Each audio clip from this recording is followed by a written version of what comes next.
Son las 7:38, estamos de regreso y está con nosotros aquí en el estudio Gael Llomas, diputada del Frente Amplio. Diputada, ¿cómo está usted? Muy buenos días. Bien, buenos días. En esta semana media cortita, pero igual intensa. Sí, claro. No deja de estarlo. Bueno, este año está intenso, hay que decirlo. A ver, el tema de las pensiones, yo tengo miedo, debo decir que temo, bueno, no ahora último, sino harto tiempo, de que no lleguemos a un acuerdo. Y lo digo porque evidentemente, a ver, aquí entrevistamos al diputado Jorge Alessandri, que en una muestra de sinceridad maravillosa dijo, bueno, el sistema ha financiado grandes proyectos, no ha sido bueno en generar pensiones, lo cual para mí, a confesión de las partes, relevo. Sí, totalmente. Este no es un sistema generado inicialmente para dar buenas pensiones, sino que para crear una capitalización, una acumulación de capital en realidad para el juego financiero. Dicho sea de paso, hemos tratado de hacer que dé buenas pensiones infructuosamente durante décadas y ahora estamos en esta campaña. Ustedes oficiaron para que las FP transparenten el dinero de esta campaña Yo Quiero Elegir, que por lo más no creo que sea barata. No, para nada. Más que si uno ve los datos que entrega la misma superintendencia respecto a cuánto gastan en ventas, que ahí uno podría entender que estaría el ítem publicidad. Gastaron en el mes de septiembre 146 millones de dólares. Ya. Entonces estamos hablando de, claro, el total de la industria. Entonces estamos, y si uno ve después, luego, cuánto gastan en la inversión para hacer que los fondos supuestamente rentabilicen, solo es el 7% del total de gastos. Es decir, son 28 millones de dólares. O sea, 146 millones en venta, 28 millones en inversión. O sea, al final del día, y luego ya uno se mete más y empieza a agarrar más rabia, ¿cierto?, contra la AFP, porque revisa cuánto han ganado de utilidades en el mes de septiembre y aumentaron en un 35% su utilidad. Vaya. Ahora, algo curioso tomando en cuenta que uno de los problemas del sistema es su falta de competitividad. Por cierto. Las ventas, para que un sistema tan poco competitivo, significa que ahí, a ver, se puede arguir que necesito gastar más plata porque el sistema implica limitaciones en la contabilidad, pero entonces lo necesario es que en el proyecto se aumente la competitividad. Pero ellos no quieren el proyecto de ley. O sea, lo han dicho con todas sus formas, letras, con sus fundaciones. Ahora hace poco salió este estudio al observatorio que tienen además asociado también a la Asociación de AFP, que es una fundación sin fines de lucro que está levantada, ¿cierto?, para levantar supuestamente información a favor de los afiliados. Y en este sentido, el informe que sacaron hace poquito, nuevamente, es en contra de la reforma de pensiones, con cero autocrítica, y ahí quería pescarme a propósito de eso, con, no sé, me deja un poquitito de esperanza que parlamentarios como la diputada Sandón o el senador Cruzcoque hayan reaccionado frente a este informe señalando que las AFP han tenido cero autocrítica durante este tiempo y que un poquito ya basta ya. O sea, es que usan propaganda, en realidad propaganda política, en contra de la reforma de pensiones, aparece en distintos medios y además utilizan, ¿cierto?, recursos que no sabemos de dónde, cómo se financia esta fundación, ahí también de nuevo en la penumbra, porque además usan esta figura de la asociación de FP para que la superintendencia no los fiscalice. Porque la superintendencia de pensiones no los puede fiscalizar a una asociación gremial, como lo es la asociación de FP. ¿Alguien puede fiscalizar a la asociación de FP? Ministerio de Economía, porque puede fiscalizar a las asociaciones gremiales. Y eso es lo que estamos buscando con este oficio hacia el ministerio, porque lo que está haciendo esta asociación gremial es actividad política. Se le ha reclamado muchas veces, ¿cierto?, a los dirigentes sindicales, a dirigentes sociales, por ejemplo, juntas de vecinos, que no se pueden utilizar los gremios o los espacios para hacer actividad política. Bueno, en este caso estamos viendo una actividad bien evidente que tiene carácter y connotación política, porque además lo que no quieren es que avance una reforma de pensiones porque tiene una concentración de poder increíble en la AFP. O sea, y eso es lo que no quieren perder. Y finalmente, cuando uno ve toda esa campaña que han hecho y que además no solamente va hasta ahí, ¿cierto? Sino que es todo el poder económico. O sea, si concentran económicamente, de hecho, uno de los datos que también está revisando a propósito de esto, que concentré en una minuta todos los datos que tengo de la AFP, que manejan el 75% del PIB claro. En términos de poder económico, es brutal. Entonces, y son tan glotones que en esa recomendación que hace la Fundación ligada al observatorio ligado a la Asociación de AFP, lo que recomiendan es que no vaya este 6% al seguro social, nada, sino que más bien se siga incrementando la capitalización individual. O sea, no les basta el 10%, quieren el 16% también para ellos. Es impresionante que que a pesar de que paguen malas jubilaciones, porque si uno traduce todos estos montos grandes en jubilación, o sea, para el 50% de las mujeres han sido 47.000 pesos. Eso es... ¿Esa es la mediana? Esa es la mediana. De ahí para abajo. De ahí para abajo. La mitad de las mujeres en Chile en la pensión autofinanciada claro. por la AFP, porque... Y ahí viene el otro puntito que señalan. Mejor aumentemos la PGU. Claro, aumentemos la PGU. ¿De dónde sale la plata de la PGU? Sale de los impuestos generales que pagan los chilenos y chilenas. Entonces, mientras ellos siguen concentrando el poder, que se pague con impuestos generales y se siga subvencionando un mal sistema, que entrega malas jubilaciones y no hace ningún cambio sustantivo. A ver, uno de los factores que influyen en que las pensiones sean bajas es la cotización. La baja cotización, en los países de la OCDE está en torno al 19%. Creo. Así es. Nosotros la tenemos en 10 y ahora subiríamos a 16. Otros de los factores son la baja densidad de cotizaciones o lagunas previsionales, la mayor expectativa de vida. Yo siempre hago el mismo alcance. Sabemos que la gente vive más desde que se inventaron los antibióticos. No es que José Piñera no lo quisiera, no lo supiera. Cierto. Y si no lo sabía, bueno, no es tan inteligente, por decirlo de la manera más elegante que se me ocurre. Las crisis recurrentes del sistema de libre mercado. Antes tenemos la crisis del 30, después la crisis del 74 por el petróleo. Ahora no, se producen cada 10 años. Eso también lo sabíamos en los 80. Me falta la baja de rentabilidad. Eso claro. Ya también se sabía en los 80. Las rentabilidades no eran siempre fijas, iban bajando históricamente. Claro. Entonces, si el sistema no ha podido cumplir la promesa original, 70-80% de tasa de reemplazo, ¿por qué se sigue alimentando un sistema ineficiente, incapaz de cumplir lo que prometió? Ha sido muy complejo durante este tiempo porque además este tema se viene planteando hace más de una década. Se han hecho comisiones, se han presentado 2 proyectos de ley anteriormente en 2 gobiernos distintos y este sería el tercero. La tercera supuestamente ojalá sea la vencida, pero no sabemos si eso vaya a pasar. A mí me pasa que los incentivos debieran estar en hacer cambios y la AFP debieran también estar interesadas. Porque si en algo quieren participar en el sistema, si no quieren que se caiga el sistema, si tuvimos a la vuelta de la esquina y seguimos teniendo proyectos de ley de retiro de los fondos de pensiones en el Parlamento. Y si no funciona tener un sistema que sea legítimo, que entrega buenas jubilaciones, que incentive la cotización, ¿cuál es el incentivo que hoy día tienen los trabajadores para cotizar? Para ser formalizados. No hay incentivo, porque piensan que es mejor ahorrar la plata, quizá comprarse un departamento, poner el pie en una casa. Y es razonable si después va a tener pensiones de 47.000 pesos. Es que yo no veo ningún argumento que pueda competir con ese. Mejor Totalmente. Yo ahorro, pongo esa plata en un pie de un departamento, que en 20 años se pagará solo, y que cuando yo tenga edad de jubilar me va a dar Por plata cierto, mensualmente. Y la presión ahí termina siendo en que, claro, ¿quién va a pagar la jubilación? Va a tener que ser el Estado. Va a tener que ser el Estado. Entonces va a ser la PGU. El tema es que eso genera una presión fiscal grande. Y si no hacemos cambio, ahí de nuevo en el otro tema, que es el sistema tributario. Porque estas mismas personas, dueñas de AFP, dueñas de otras actividades económicas, digamos, o partícipes de ellas, tampoco quieren pagar más impuestos.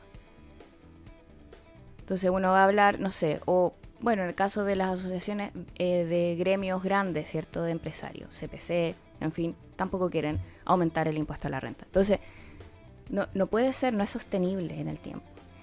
No es sostenible mantener este sistema de pensiones. Yo creo que eso es una realidad. Si no lo cambiamos, la presión va a ser para el retiro de fondos de pensiones. Y eso es inevitable. Entonces, por lo mismo, el incentivo de los parlamentarios debiera ser llegar a un acuerdo. Independiente que la AFP patalee, grite, lo que haga. O sea, si queremos tener jubilaciones para las personas en Chile y garantizárselas, tenemos que hacer un cambio.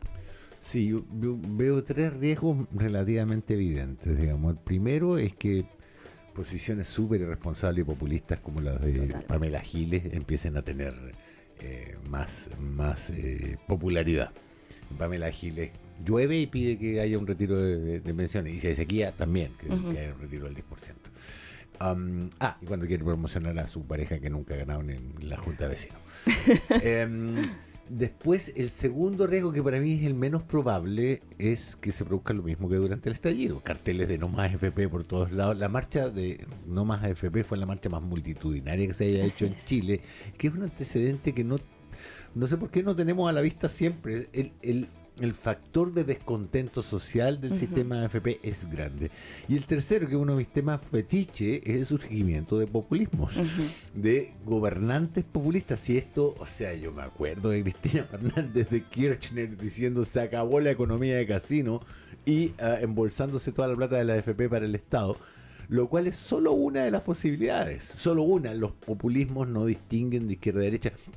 Y para los que estén escribiendo al tiro sin pensar 2 veces lo que estoy diciendo, es el populismo concibiendo la política como un enfrentamiento constante entre un pueblo bueno, por decirlo de alguna manera, y una casta de gobernantes malos. Milei, por poner un ejemplo aquí a la vuelta de la esquina, o muchos otros de izquierda también.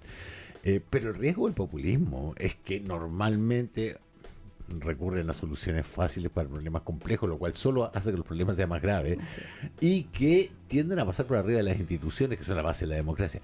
Dentro del mundo de los empresarios y de los legisladores, ¿se ve ese escenario? ¿Alguien lo menciona? ¿Lo tienen en cuenta? En el caso de los legisladores, cada vez que se va acercando una elección, creo que se tiene demasiado en consideración ese tipo de ideas. Y por eso me preocupa también, porque el próximo año vamos a tener elecciones en noviembre y son los mismos diputados los que van a ir a una nueva elección.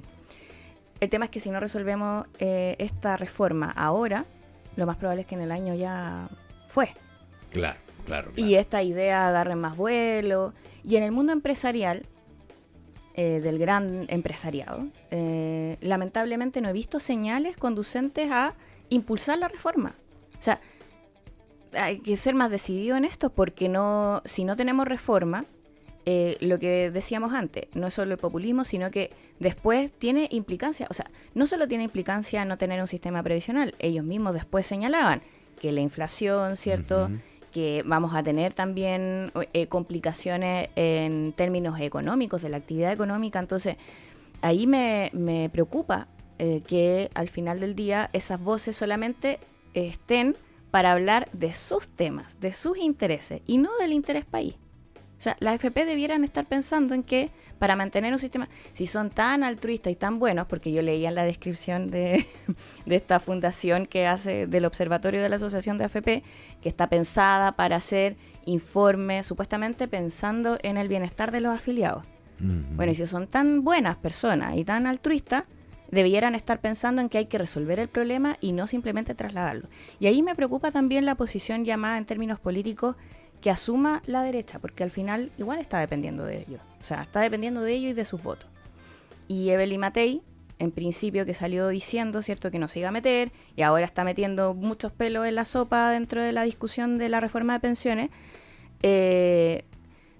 la postura que está adoptando también es preocupante, porque ella es el principal liderazgo de su sector. Entonces, venir a desordenar una discusión que ha costado muchísimo, llevamos casi todo el periodo legislativo hablando de la reforma de pensiones, con las bancadas, con sus presidentes de partido, y ella está desconociendo poco menos el trabajo que se está realizando, tanto en las comisiones técnicas, en el diálogo con los parlamentarios. Pero su intervención fue más bien vacía. Sí. Ella en este tiempo no ha estado informándose de cómo va esta... O sea, Ya, una cosa es lo que se dice, otra cosa es no siempre contradictoria, pero sí complementaria es lo que se hace. Helen Matei se viene preparando a ser presidenta desde que llegó a la municipalidad, ¿no? Sí. No, lo digo con el mayor de los respetos, soy vecino de Providencia y he hecho una muy buena pega, pero no demos por contradictorio lo que es esencialmente complementario en este caso. Si ella no se ha ido enterando de los avances y retrocesos y lo bueno y lo malo de estas propuestas de reforma, significa que no se ha estado preparando también para ser presidenta, algo sobre lo que yo tengo mis dudas. Claro, es que ese es el tema, ¿cómo ella no va a estar preparada para uno de los temas más relevantes en la discusión, digamos, de gobernanza en Chile? Para cualquier presidente. Además, sí. Además, y uno de lo que se supone que está pensando, porque además estas son las elucubraciones que se plantean, es que le daría resquemor que la separación de la industria, una de las propuestas es esta licitación, ¿cierto?, del stock que se llama, que es en el fondo los fondos de pensiones. Y lo que se señala es que esto nos podría llevar a conflictos en sedes internacionales por la propiedad. ¿Pero quién tiene la propiedad? No decían que la propiedad era de quienes son dueños de los fondos de pensiones, no de las AFP. Entonces, las contradicciones salen por sí solas. Yo veo que hay un ánimo, y al menos yo no le creo que no tenía idea, no le creo. O sea, ¿cómo no va a tener idea? ¿Ella? Sí. ¿Como economista? Claro, como pero economista, sí, como principal liderazgo de Chile Vamos, ¿no? Cuando el obispo Goich propuso un sueldo ético, y él le dijo que economía no tenía idea, porque ella es economista. Claro. Yo tengo buena memoria. Súper buena. Entonces a mí me parece que al menos uno tiene derecho a pedirle, y más allá de las posturas como más populistas, valga la aclaración, decirle, pero usted es economista, debe tener una opinión al respecto, aunque no sea detallada, digamos.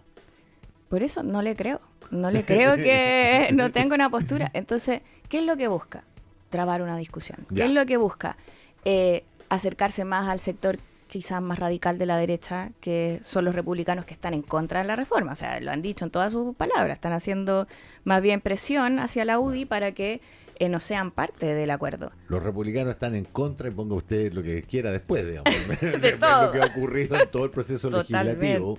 Pero sigue habiendo riesgo de que se le vaya gente por vapor a la UDI, por la derecha, ya que yo creo que ya no se le puede ir más gente hacia los republicanos, básicamente por la inmovilidad legislativa de los republicanos. Uh-huh. Es que yo los veo en constante tensión a la UDI. Ya. Siguen hablándole o tratando de llegar al mundo que en realidad le está hablando republicano. Y lo veo porque son sus tensiones constantes. O sea, cuando hablamos de ahora la reforma de pensiones, esa es una de las principales, digamos, inquietudes que tienen y manifiestan en el debate. O sea, lo que no les gusta son los conceptos. Cuando hablamos de que el 1%, cuando dijo, ¿cierto?, Guillermo Ramírez, no, que estaban viendo 1% de reparto, y después tuvo que ir a poco menos pedirle perdón a José Antonio Kast. O sea, ese tipo de gestos yo creo que son decidores respecto a lo que realmente les guía en la política. Y en este momento lo que más les preocupa es su campaña presidencial y las próximas elecciones en general.